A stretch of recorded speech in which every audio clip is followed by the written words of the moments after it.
से जो एक बहुत बड़ा मामला सामने आया है। TRA-3 की पेपर लीक की जो जांच चल रही थी, जिसमें लगातार 270 लोगों की गिरफ्तारी हुई और आर्थिक अपराध इकाई ने जितने लोगों के प्रमुख लोगों के नाम सामने आ रहे थे, संजीव मुखिया की गिरफ्तारी अभी तक नहीं हुई है। उसके बेटे शिव, जो नीट पेपर लीक का भी कांड का सरगना था, उसकी गिरफ्तारी हुई है। पटना के 3 कोचिंग इंस्टीट्यूट के भी नाम शामिल हैं, जिन्होंने पेपर को सॉल्व कराया। शिक्षा विभाग और बीपीएससी में तू मैं हुआ और कई चीजों का आगे जाके सामने आया कि सीटेट फेल वाले जो हैं उन मामले में उच्च न्यायालय के फैसले के बाद अब कई सीटेट वाले को बाहर किया जा रहा है। एनआईओएस से जिन्होंने डीएलएड की डिग्री ली है उनको बाहर का रास्ता दिखाया जा रहा है। दावे के साथ कह सकते हैं कि TRE-1 की भी अगर जांच की जाए तो ये बात बिल्कुल अब तह के तह सामने आ जाएगी कि TRE-1 में भी पेपर लीक था।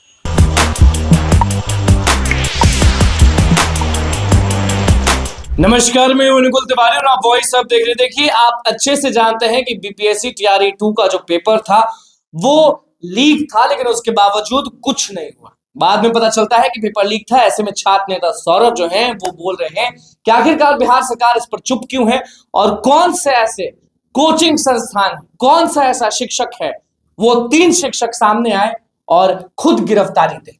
छात्र नेता सौरभ क्या कुछ कह रहे हैं, आप पहले सुनिए और कमेंट में जरूर बताइएगा कि आपका क्या सोचना है। नमस्कार साथियों, जय हिंद। बीपीएससी द्वारा आयोजित द्वितीय फेज की बहाली और लगातार बिहार सरकार द्वारा ये दावा किया जा रहा था कि हमने 1,22,000 लोगों को नौकरी दे दी।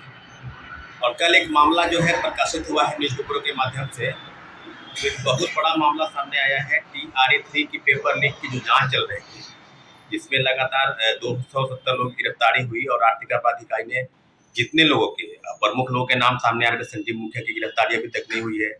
उसके बेटे शिव, जो नीट पेपर लीक का भी कांड का सरगना था, उसकी गिरफ्तारी हुई है। परंतु TRE-3 के जांच के क्रम में TRE-2 के भी जांच जो है वो की गई और ये पाया गया कि TRE-2 के भी पेपर लीक थे।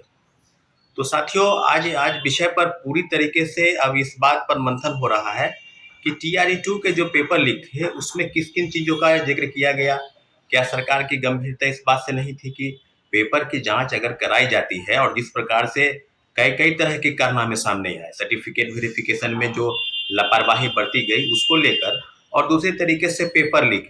तो पेपर लीक पर तो अब क्लियर हो गया है मामला कि आर्थिक अपराध इकाई ने जो रिपोर्ट सौंपी है, जो माननीय उच्च न्यायालय में उसने जो याचिका दायर के क्रम में उन्होंने जो की है, उसमें साफ स्पष्ट है कि TRE-2 के भी पेपर जो है वो लीक थे। तो इस तरह के जो मामले सामने आ गए हैं, तो अब तो कुल मिलाकर ये बात अब सिद्ध हो गया है कि बड़े पैमाने पर फर्जी लोग, जिन्होंने पैसे के वजह से, यानी पैसे के लेन देन में जो है वो आगे आए और पैसे के वजह से वो शिक्षक बने। तो अब टोटली रूप से ये माना जाए कि क्या जांच के बाद सरकार की अब इस बात की तरफ इशारा नहीं होता है कि पेपर लीक पर सरकार कितनी गंभीर है। लगातार पेपर लीक हो रहे हैं, तो हम लोग तो लगातार डिमांड कर रहे हैं कि TRE-2 क्यों, TRE-1 से भी पेपर लीक की जांच करवा लीजिए। उसमें भी काफी तरह की सामने चीजें आई थी और आज जो बातें सामने आर्थिक अपराध इकाई ने कहा है स्पष्ट तौर पर, परंतु टोटल मिलाकर अगर कुल मिलाकर ये बात ही कहा जाए कि पेपर लीक पर ये सिर्फ सवाल नहीं है। पेपर लीक पर सवाल इस बात का है कि उन्होंने जो रिपोर्ट सौंपी है उसमें पटना के 3 कोचिंग इंस्टीट्यूट के भी नाम शामिल हैं, जिन्होंने पेपर को सॉल्व कराया। अब कहने की बात है कि मुजफ्फरपुर से मोतिहारी ले जाने के क्रम में हाजीपुर के आगे आदि कई जगहों का जिक्र हो रहा है। तो आर्थिक अपराध इकाई को ये भी बताना चाहिए कि पटना की 3 कोचिंग सहित जो लोग इसमें शामिल हैं, जो लोग इस बड़े रैकेट में शामिल हैं, संजीव मुखिया ही नहीं है। संजीव मुखिया का भी कोई सरगना मुखिया है जो इन सब चीजों को संरक्षण देता है और जिसके संरक्षण के रहते TRE-1 से लेकर TRE-3 तक बड़े पैमाने पर धांधली के शिकायत मिले और फर्जीवाड़ा हुआ।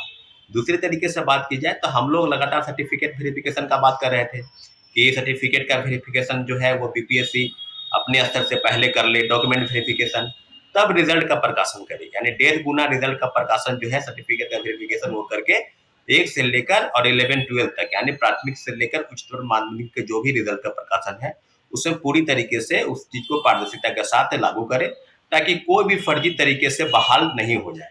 लेकिन हुआ इसके उल्टा। शिक्षा विभाग और बीपीएससी में तू मैं हुआ और कई चीजों का आगे जाके सामने आया कि सीटेट फेल वाले जो हैं उन मामले में उच्च न्यायालय के फैसले के बाद अब कई सीटेट वाले को बाहर किया जा रहा है।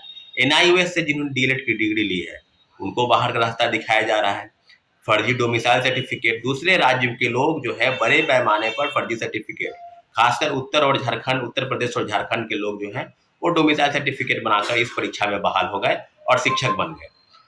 फर्जी दिव्यांग, TRE 1 में दिव्यांग नहीं थे, TRE 2 में वो दिव्यांग हो गए, उनको चलने फिरने सुनने बोलने में कोई दिक्कत प्रॉब्लम जो है उनको नहीं थी और उसके बाद उनको होने लगी। साथियों, विडंबना के साथ कि TRE 2 में जिस प्रकार से पेपर लीक के सबूत मिले आर्थिक अपराध इकाई को, तो आर्थिक अपराध इकाई को अब खुली छूट मिलनी चाहिए कि जो लोग इसमें शामिल हैं, संजीव मुखिया की अभी तक गिरफ्तारी नहीं हुई है, ये कहाँ पर वो छिपा हुआ है, उनको किस प्रकार का संरक्षण मिला कि उन्होंने अपने परिवार के लोगों को राजनीति में भी हाथ आजमाया, कई बार उन्होंने चुनाव में भी लड़वाया, विधायक के चुनाव में उनके कई लोग सगे संबंधी चुनाव में लड़े। तो आप समझ सकते हैं कि सरकार के संरक्षण पर अगर ये नहीं हो रहा है तो फिर आर्थिक अपराध इकाई पटना के 3 कोचिंग माफिया के जो कोचिंग इंस्टीट्यूट है जिनके नाम लगातार सुर्खी में आ रहे हैं उन पर कार्रवाई क्यों नहीं हो रही है। और पेपर लीक पर इस प्रकार से जो चीज सामने आई है उस पर अभी तक तो कोई संज्ञान नहीं आया है। तो लगातार बेवजह जिस प्रकार से पेपर लीक हुए हैं उसमें निश्चित रूप से उन गरीब निर्धन और किसान परिवार के बच्चे जिनकी हकमारी हुई है वो मेरिट के दम पर नौकरी पाना चाहते हैं, परीक्षा में सफल होना चाहते हैं, कहीं न कहीं उनके इरादों पर एक धक्का लगा है। और आने वाले समय में जिस प्रकार से चीजें हुई है और हो रही है वो बात बिल्कुल सही है कि TRE 1 और TRE 3 तक, जो TRE 3 के भी पेपर लीक हुए हैं, लगभग 270 लोगों की गिरफ्तारी हुई है और लगातार अभी तक जांच के बिंदु में कोई भी ऐसी चीजें नहीं हुई जिस पर विशेष रूप से टीका टिप्पणी की जाए कि ये हो रहा है।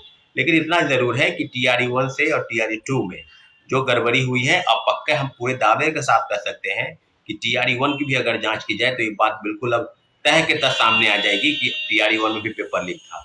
और जिस प्रकार का डंका उस समय तत्कालीन चेयरमैन BPSC के श्री अतुल प्रसाद जी पीट रहे थे कि हम जो है सो किसी को पंदा जो है वो पर नहीं पार पाएगा, एकदम निश्चित रूप से एक अलग तरह के सील पैक और पता नहीं क्या किन किन चीजों का वो जिक्र कर रहे थे कि पेपर लीक नहीं होगा और पेपर लीक जो है वो हो चुका है। तो इस तरह से लगातार BPSC और सरकार और जो वाहवाही लूट रही है उसी का नतीजा है कि एक तरफ जहां पर क्रेडिट लेती है दूसरे तरीके से पेपर लीक पर वो बोल नहीं पाती है।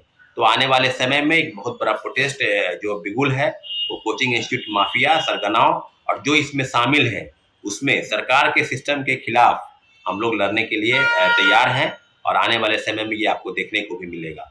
ठीक है साथियों, धन्यवाद, जय हिंद। तो शाहजहां सौरभ का क्या कुछ कहना था BPSC TRE 2 पर वो आपने अच्छे से सुना। सरकार अब तक चुप क्यों है ये उनका सवाल है और कौन है वो 3 शिक्षक जिस पर EOU अब तक नहीं कर रही है कार्रवाई। तो बस कमेंट बॉक्स में बताना ना भूले, बोलना ना भूले कि आप क्या चाहते हैं कि BPSC TRE 2 के साथ क्या हो। तो बस हमारे चैनल को सब्सक्राइब करें, फेसबुक पेज को लाइक करें। बहुत बहुत धन्यवाद।